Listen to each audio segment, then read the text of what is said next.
नमस्कार दोस्तों। आखिरकार वो घड़ी आ गई जिसका करोड़ों ईपीएस 95 पेंशन भोगियों को इंतजार था। इस बार होली पक्की नहीं बल्कि खुशियों वाली होली होने जा रही है। प्रधानमंत्री मोदी और वित्त मंत्रालय की ओर से अब तक का सबसे बड़ा फैसला सामने आया है। जी हां, कमांडर अशोक रावत की मेहनत और आप सभी के संघर्ष के आगे सरकार झुक गई है। आधिकारिक सूत्रों के अनुसार अशोक रावत जी की सभी प्रमुख कंपनियों ने इसे स्वीकार कर लिया है। अब पेंशनर्स को वो सम्मान बैठक में शामिल करने जा रहे हैं। पीएम मोदी ने इस मामले में खुद हस्तक्षेप किया और वित्त मंत्रालय को निर्देश दिया कि बुजुर्गों की पेंशन में अब और कटौती नहीं की जाएगी। ये निर्णय केवल आर्थिक मदद डालना नहीं है, अब 12 साल अबताल कर दे और 12 साल का बंदर ही है, बल्कि देश के वरिष्ठ नागरिकों के प्रति सरकार का सम्मान है। दोस्तों, ये अशोक रावत जी के नेतृत्व और आप सभी की एकता की जीत है। अब पेंशनर्स को इलाज और घर खर्च के लिए किसी का मुंह नहीं देखना चाहिए। इस होली पर अब हर घर में असली जश्न मनाएंगे। कमांडर अशोक रावत जी ने साफ कहा था, जब तक हक नहीं मिलेगा हम पीछे नहीं हटेंगे। आज उनका ये जिद काम आया है। नैक की टीम ने दिन रात एक कर दिया, दिल्ली की सड़कों से लेकर मंत्रालयों के चक्कर काटे और आज का नतीजा आपके सामने है। 7,500 करोड़ रुपए अब स्टैटिक बनने जा रहा है। दोस्तों, अब खबर राफेल की रफ्तार से फैल रही है। दिल्ली के गलियारों से लेकर आपके बैंड के दरवाजों तक सिर्फ एक ही गूंज है, 7,500 प्लस डीए। ये कोई मामूली बात नहीं है, ये उन करोड़ों बुजुर्गों के संघर्ष का फल है जिन्होंने हार नहीं मानी। अशोक रावत जी के एक इशारे पर जो जन सैलाब उमड़ा था, आज उसी का नतीजा है कि वित्त मंत्रालय ने तिजोरी के ताले खोल दिए हैं। मेरे जाबाज पेंशनर साथियों, ये जीत आपकी है। ये जीत उस हर इंसान की है जो धूप में खड़ा रहा, जिसने नारे लगाए और जिसने अशोक रावत जी पर भरोसा जताया। प्रधानमंत्री मोदी और वित्त मंत्री का ये फैसला इतिहास के सुनहरे अक्षरों में लिखा जाएगा। होली का असली रंग अब चचेगा जब हर घर में गुलाल के साथ साथ खुशहाली की मिठाई भी बटेगी। पेंशन भोगियों के धैर्य और संघर्ष की पराकाष्ठा अब रंग ला चुकी है और दिल्ली के गलियारों से लेकर देश के हर कोने में बसे करोड़ों ईपीएस 95 पेंशन धारकों के लिए न्याय का सूरज उगा है। लंबे समय से चली आ रही न्यूनतम पेंशन को 1,000 रुपए से बढ़ाकर 7,500 रुपए करने की मांग अब केवल एक मांग नहीं बल्कि सरकारी आदेश के दहलीज पर खड़ा एक ठोस सच बन चुकी है। कमांडर अशोक रावत और उनकी नेशनल एजुटेशन कमेटी नैक ने जिस अडिग संकल्प के साथ देश के बुजुर्गों की आवाज को बुलंद किया था, उस आवाज को आखिरकार प्रधानमंत्री नरेंद्र मोदी और वित्त मंत्रालय ने अपनी पूरी मंजूरी दे दी है। ये फैसला स्वतंत्र भारत के इतिहास में पेंशन सुधारों की सबसे बड़ी और ऐतिहासिक घटना मानी जा रही है, जिसने ये साबित कर दिया कि जब संघर्ष सत्य और एकता के साथ किया जाता है तो सत्ता को भी जनहित में झुकना पड़ता है। सूत्रों से मिली पुख्ता जानकारी के अनुसार वित्त मंत्रालय ने बजट आवंटन और आवश्यक फाइलों पर अपनी अंतिम मुहर लगा दी है और अब लक्ष्य सिर्फ एक है।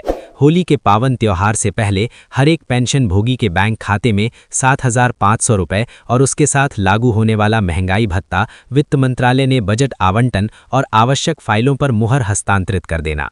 प्रधानमंत्री मोदी ने स्वयं इस मामले को प्राथमिकता पर रखते हुए ये सुनिश्चित किया है कि हमारे देश के वरिष्ठ नागरिकों को इस उम्र में आर्थिक तंगी का सामना न करना पड़े। ये बढ़ा हुआ पैसा न केवल उनकी बुनियादी जरूरतों को पूरा करेगा बल्कि उन्हें समाज में वो आत्मसम्मान और गरिमा वापस दिलाएगा जिसके वे वास्तव में हकदार थे। अब वो दौर बीत चुका है जब पेंशन के नाम पर मिलने वाली मामूली रकम से दवाइयों का खर्च भी पूरा नहीं होता था। लेकिन इस पूरी कहानी का दूसरा पहलू और भी गहरा है, जिसे समझना हर उस इंसान के लिए जरूरी है जिसने अपनी पूरी जिंदगी इस उम्मीद में काट दी कि एक दिन इंसाफ होगा। सवाल ये उठता है कि आखिर इतने सालों तक सरकार के इन सफ़ेदपोश नीति निर्माताओं ने देश के बुजुर्गों को कैसे अंधेरे में रखा और कैसे आंकड़ों के मायाजाल में फंसाकर उन्हें पागल बनाया। सरकारी दफ्तरों की उन वातानुकूलित फाइलों में बैठे अफसरों ने कभी जमीन की हकीकत नहीं देखी थी।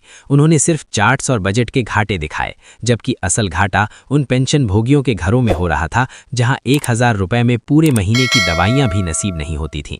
बार बार कमेटियों का गठन करना, बैठकों पर बैठकें टालना और हर बार आश्वासन का झुंझुना थमा देना, ये उस तंत्र की सोची समझी चाल थी जिसने बुजुर्गों की लाचारी को उनकी कमजोरी समझ लिया था। पेंशनर्स को कभी फंड की कमी का हवाला दिया गया तो कभी तकनीकी दिक्कतों का बहाना बनाया गया, जबकि सच तो ये था कि सरकार की प्राथमिकता में वे लोग कभी नहीं थे जिन्होंने इस देश की नींव रखी थी। हर चुनाव से पहले उम्मीदों की एक नई लहर जगाई जाती और चुनाव खत्म होते ही उन फाइलों को फिर से धूल फांकने के लिए छोड़ दिया जाता। ये एक ऐसा मानसिक और आर्थिक शोषण था, जहां एक बुजुर्ग को अपने ही हक के लिए अपराधी की तरह दफ्तरों के चक्कर काटने पड़ते थे। अफसरों की उस लाल फीताशाही ने बार बार ये साबित करने की कोशिश की कि पेंशन कोई हक नहीं बल्कि खैरात है, और इसी सोच ने करोड़ों लोगों को साल दर साल पागल बनाया। लेकिन सरकार की इस चालाकी और तंत्र की इस बेरुखी को अशोक रावत जी ने और नैक की टीम ने पहचान लिया। उन्होंने समझ लिया कि ये लड़ाई सिर्फ पैसों की नहीं बल्कि उस झूठे तंत्र के खिलाफ है जो बुजुर्गों को केवल वोट बैंक समझता था। आज जो बदलाव की आहट सुनाई दे रही है, ये लोकतंत्र के उस काले सच की कहानी है जिसे इतिहास के पन्नों में शायद ही कभी जगह मिले। लेकिन हर EPS 95 पेंशन भोगी के दिल में ये जख्म आज भी ताज़ा है। सच्चाई तो ये है कि सत्ता के गलियारों में बैठे हुक्मरानों, लोकतंत्र के स्वयंभू रक्षकों और यहाँ तक कि न्याय की उम्मीद जगाने वाली अदालतों के कमरों में भी इस संवेदनशील मामले की फाइलों को जानबूझकर धूल फांकने के लिए छोड़ दिया गया था। प्रधानमंत्री कार्यालय, PMO से लेकर वित्त मंत्रालय तक हर मेज पर यह फाइल पहुंची, लेकिन हर बार इसे किसी न किसी तकनीकी बहाने या बजट के घाटे का डर दिखाकर ठंडे बस्ते में डाल दिया गया। लोकतंत्र का वो मंदिर जिसे हम संसद कहते हैं, वहां भी कई बार सवाल गूंजे, लेकिन जवाबों के नाम पर सिर्फ खोखले आश्वासन और तारीखों का खेल खेला गया। नेताओं ने मंचों से बड़े बड़े वादे किए, बुजुर्गों के सम्मान की कस्में खाईं, लेकिन जैसे ही कैमरे की लाइट बंद हुई, वे उन फाइलों को दबाकर अपने आलीशान बंगलों में चैन की नींद सो गए।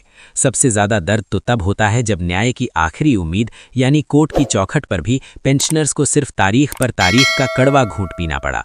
अदालतों के चक्कर काटते काटते ना जाने कितने पेंशनर बुजुर्ग इस दुनिया छोड़ गए, लेकिन उनकी फाइलें उन भारी भरकम अलमारियों से बाहर नहीं निकल सकीं। ये एक ऐसा चक्रव्यूह था जहां लोकतंत्र के तीनों स्तंभ, विधायिका, कार्यपालिका और न्यायपालिका, एक साथ मिलकर करोड़ों बुजुर्गों के हक को दबाने का काम कर रहे थे। ऐसा लगता था जैसे पूरे तंत्र ने एक अघोषित समझौता कर लिया हो कि इस मामले को इतना लटकाओ कि पेंशनर्स खुद थक कर हार मान लें।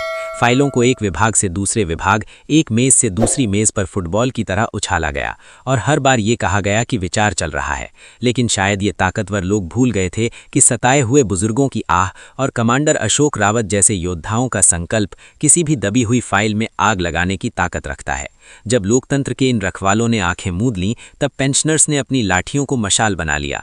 आज जो फाइलों के पन्ने पलटने शुरू हुए हैं और जो 7500 प्लस DA की सुगबुगाहट तेज हुई है, वे इन बंद कमरों में बैठी सत्ता की मर्जी नहीं बल्कि उनकी मजबूरी है। ये सरकार की सच्चाई है। वे तब तक नहीं सुनते जब तक कि मामला उनके वोट बैंक पर ना आ जाए।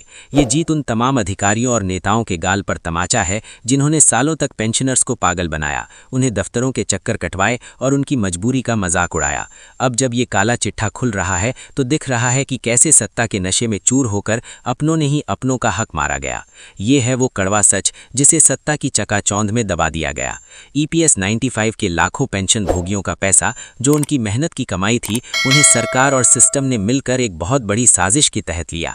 ये कोई छोटा मोटा घोटाला नहीं बल्कि देश के गद्दार के साथ सबसे बड़ा विश्वासघात है।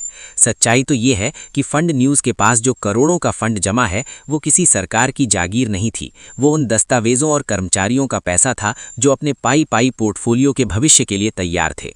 लेकिन सरकार ने उस पैसे को बड़े बड़े निवेशकों और बिजनेसमैनों की जेबें भरने के बजाय अपने पास रखने के लिए रख लिया। क्या आपको भी लगता है कि इस बार सरकार ने मोहर देवी को पक्का कर दिया है? अपनी खुशी टिप्पणियों में स्पष्ट रूप से करें और इस वीडियो को पेंशन हर ग्रुप में साझा करें ताकि सार्वजनिक रूप से ये बड़ी खबर मिल सके।